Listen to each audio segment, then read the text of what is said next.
Chemistry मास्टरचा सगळ्यांना नमस्कार.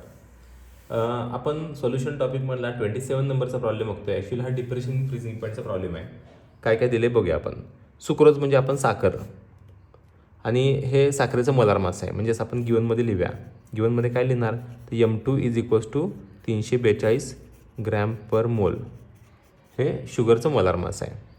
परत W2 दिला आहे बघा, किती आहे 34.2 ग्रॅम सुक्रोज शुगर. W1 किती आहे 1000 ग्रॅम, म्हणजे पाणी 1000 ग्रॅम आहे. परत find the freezing point of solution. परत KF दिला आहे बघा त्यांनी. KF किती दिला आहे 1.86 केल्विन kg पर मोल. आणि परत फ्रीजिंग पॉईंट ऑफ वॉटर दिला आहे. म्हणजे तुम्हाला काय काढायचं आहे तर टी कॅल्क्युलेट करायचं आहे टी. परत फॉर्म्युला काय वापरायचं बघा, दोन फॉर्म्युला वापरायचे आहेत. पहिला फॉर्म्युला डेल्टा TF वाला वापरायचा. डेल्टा TF वाला काय KF × W2 × 1000 upon M2 × W1. आणि दुसरा फॉर्म्युला आहे तो टी काढायचा आहे ना आपल्याला. टी काढण्यासाठी formula T = T1⁻⁻ delta TF हा फॉर्म्युला आहे डिप्रेशन फ्रीजिंग पॉईंटचा. तर कॅल्क्युलेशन स्टार्ट करूया. डेल्टा TF पहिला काढून घेऊया.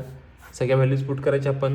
1.86 × 34.2 × 1000 अपॉन काय M2 किती आहे 342 × W1 किती आहे 1000. आता याच्यामध्ये काही गोष्टी आपल्याला सहज सोप्या करता येऊ शकतात. त्या कशा करूया आपण थोडंसं समजून घ्या. हे बघा 1000ला 1000 गेलं. आता इथे 342 दिसते का. हा पॉईंट जर पुढे सरकवला आपण, हा जर पॉईंट पुढे सरकवला तर 10⁻⁻1 येतो. आणि 10⁻⁻1 अप्लाय केलं तरी चालतो. म्हणजे कसं बघा बरं, तर 1.86 तुम्हाला कळण्यासाठी मी एक्स्ट्रा स्टेप वाढवतो.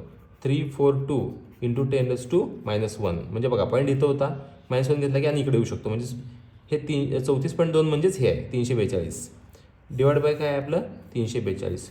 म्हणजे 342 काय झालं गेलं. मग राहते का बघा 10⁻⁻1 आहे ना, म्हणजे पॉईंट इकडे सरकतोय. पॉईंट इकडे सरकला की किती आला डेल्टा TF = 0.186 हे केल्विन. हे समजून घ्या बरं का, हे खूप महत्त्वाचं आहे आणि ह्याला टाईम कमी लागतो. त्यामुळे ह्या फॉर्मॅटमध्ये तुम्ही आलेलं बरं होईल कधी पण. आता आपल्याला टी काढायचं आहे. टी काढण्यासाठी बघा T1⁻⁻ म्हणजेच आपल्या पाण्याचा फ्रीजिंग पॉईंट. आता पाण्याचा फ्रीजिंग पॉईंट त्यांनी 273 दिला आहे. 273 दिला आहे म्हटल्यात 273 घेतला तरी चालतो. पण पाण्याचा फ्रीजिंग पॉईंट एक्झॅक्ट जो आहे तो 200 किती आहे 73.15 आहे. त्यांनी दिला असेल तर हे घ्यायला हरकत नाही. हा मोर करेक्ट म्हणजेच किती 273.15. हा कोण आहे T1⁻⁻ मायनस डेल्टा TF किती आहे 0.186 आहे. मग याच्यातून हे मायनस केल्यानंतर टी येतो किती येतो 272.4 केल्विन. हा तुमचा कोण आला तर सोल्युशनचा बॉइलिंग पॉईंट आला.